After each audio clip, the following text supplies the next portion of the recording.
Someone once said, if your voice is loud, some people will listen. But if your message is strong, everyone will pay attention.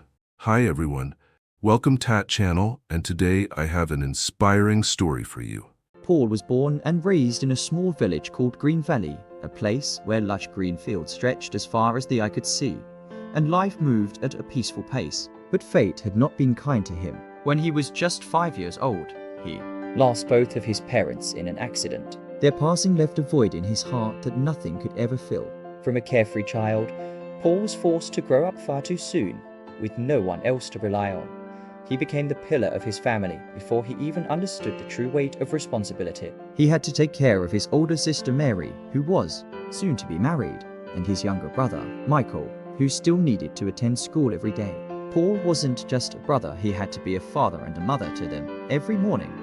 Before the sun even rose, Paul quietly got up and made his way to the local market to buy fresh vegetables. He knew that the people in his village wanted the best food for their families, and he wanted to provide them with the freshest produce possible.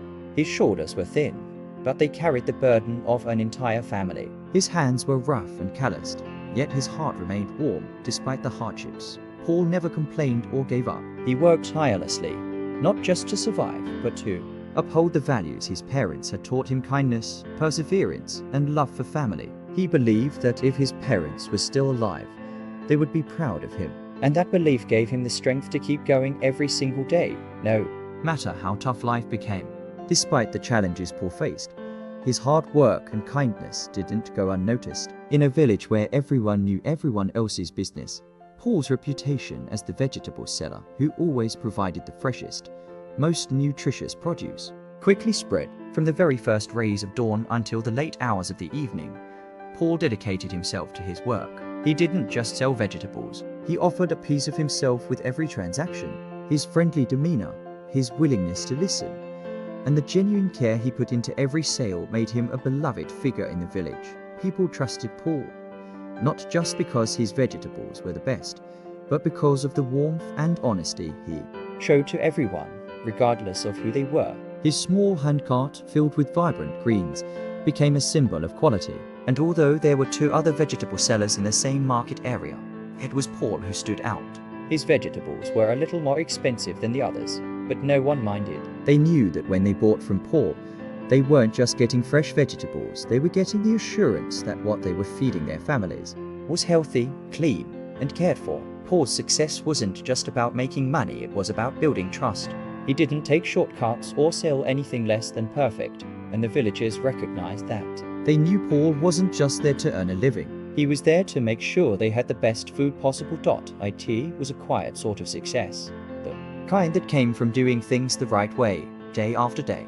And even when his work left him exhausted, Paul found peace in knowing that his hard work was making a difference. He took pride in knowing that his family would have enough to eat, and that his sister could one day marry without worry. His parents, if they could see him now, would surely be proud of the young man. He had become a man who had learned that success wasn't just about money, but about integrity, care, and the love for those he held dear. In the midst of his busy life, Paul noticed the old woman who passed by his vegetable cart every evening. She was frail, her steps slow, and though she always stopped to inquire about the prices, she never bought anything. The sight of her lingered in Paul's heart. He saw how tired she looked, how her eyes seemed to search for something, perhaps a glimmer of hope or a simple act of kindness. It wasn't lost on him that she was alone, living in a small cottage by herself, surviving from the little she could beg each day. One evening, as the sun dipped below the horizon and Paul was wrapping up his day at the market, he saw the old woman again. This time, something in her demeanor made Paul feel a deep sense of empathy. Without a second thought, he approached her with a gentle smile. "Ma'am," he said, "I see you every day asking about the vegetables, but never buying any. Is there a reason?" The old woman's voice trembled as she replied, "Oh, young man, your vegetables are the best in the village, but I'm all alone, and I have no family to help me. I survive by begging and can't afford to buy such fine food." Paul felt a sharp pang of sympathy. He couldn't bear the thought of someone living in such solitude, struggling to survive without the basic comforts of life. With a heartfelt warmth, Paul offered, "Ma'am, from now on, come to the market every night before I close. I'll give you whatever vegetables are left for free. It's the least I can do. The old woman hesitated, pride and shame battling in her heart. No, dear boy, I can't take them for free. I have a little money saved from my begging, she protested, but Paul shook his head, his voice firm but kind. Please, ma'am, take them. I have to sell fresh vegetables every day, and it would help me. Touched by his generosity, the old Woman finally agreed, and from that night on, she visited Paul's cart, receiving the fresh vegetables he gave with a smile. Paul's simple act of kindness transformed the woman's life, and in turn, she would forever hold a special place In his heart, despite the success Paul had earned through his hard work and kindness. Not everyone in the village was pleased. there were two other vegetable sellers, Mr. Smith and Mrs. Brown, who had been watching Paul closely. They were upset, not because of anything Paul had done wrong, but because he had something they lacked: genuine trust and respect from the people. They sold their vegetables at lower prices, but no one seemed to prefer their produce over Paul's, even though it was fresher And healthier. His vegetables were a bit more expensive. Yes, but people didn't mind paying a little extra for the quality he provided. Mr. Smith and Mrs. Brown began to feel resentment grow inside them, a bitter jealousy that clouded their thoughts whenever Paul's cart rolled by. They muttered to each other about how unfair it was. His vegetables are too expensive, Mr. Smith would grumble. And yet, everyone buys from him, Mrs. Brown would nod, her voice filled with frustration. It's not right. we work just as hard, but no one notices us. Their jealousy festered, and soon it turned into something darker. Instead of trying to improve their own products or their relationships with the villagers, they began to focus solely on finding a way to tear Paul down. They couldn't understand why Paul, a young man with no family left, could be so successful when they felt they had put in just as much work, if not more. But what they failed to realize was that it wasn't just about the vegetables. Paul's success came from something deeper: his heart, his willingness to give, and the connection he had built with his customers.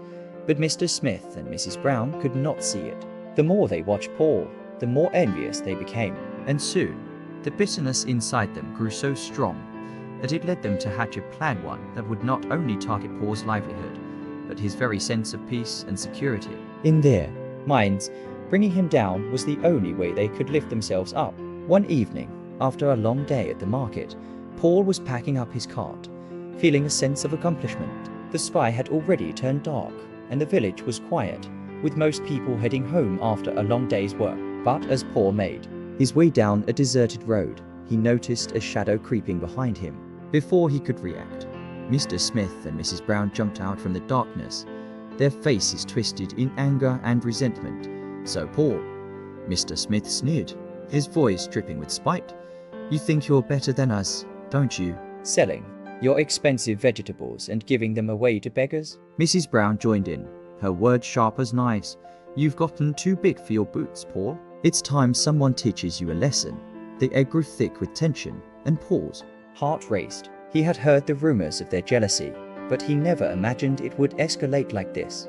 His mind raced, trying to think of a way out. But the road was empty, and the night seemed to stretch on endlessly.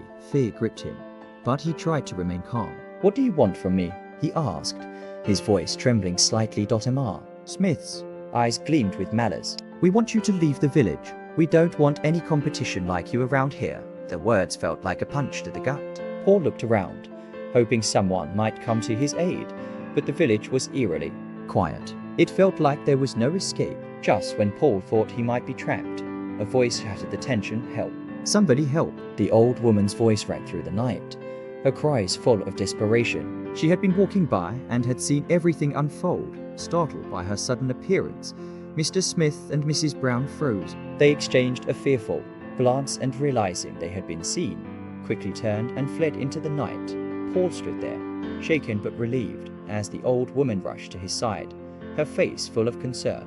Are you all right, my dear boy? She asked, her voice soft yet full of care.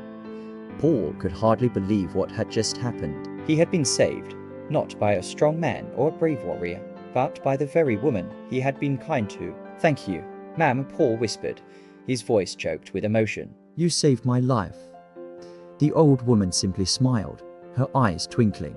I couldn't just stand by and do nothing, she said gently. You've been so kind to me, Paul. How could I not help you? In that moment, Paul realized how much the simple acts of kindness he had shown her had come full circle. She had become more than just a grateful recipient of his generosity, she had become his protector, his guardian angel in a time of need. As Paul stood there, still shaken from the confrontation with Mr. Smith and Mrs. Brown, his heart was filled with a mixture of gratitude and awe. The old woman, Mrs. Johnson, as he had come to know her, had saved him in the most unexpected of ways. In that moment, Paul realized just how deeply her kindness had touched his life. For months, he had been giving her vegetables, offering her the best of what he had without ever expecting anything in return. Yet, here she was, rushing to his aid, risking everything to protect him when he was in danger. After the two of them walked back to his house, a sense of peace settled over Paul. He couldn't help but reflect on how alone Mrs. Johnson must have felt all these years, living by herself in that small cottage, surviving from day to day. Her loneliness had been hidden behind her quiet kindness, but now Paul saw her for what she truly was, a woman who had so much love to give, but had no one to share it with. And that broke his heart. As they entered the house, Paul looked at Mrs. Johnson with a newfound sense of purpose. He turned to her and said, "Ma'am, I can't thank you enough for what you did for me tonight. You saved my life. You've already given me so much, and now it's my turn to take care of you."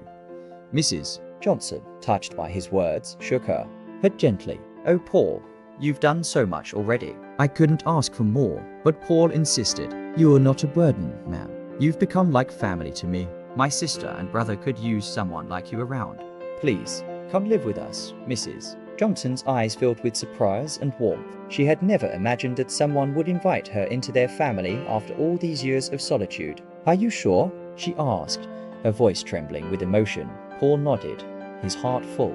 "I'm sure. You will always have a place with us." From that moment on, Mrs. Johnson became a part of Paul's family. Her presence brought a calm and wisdom that Paul's home had been missing.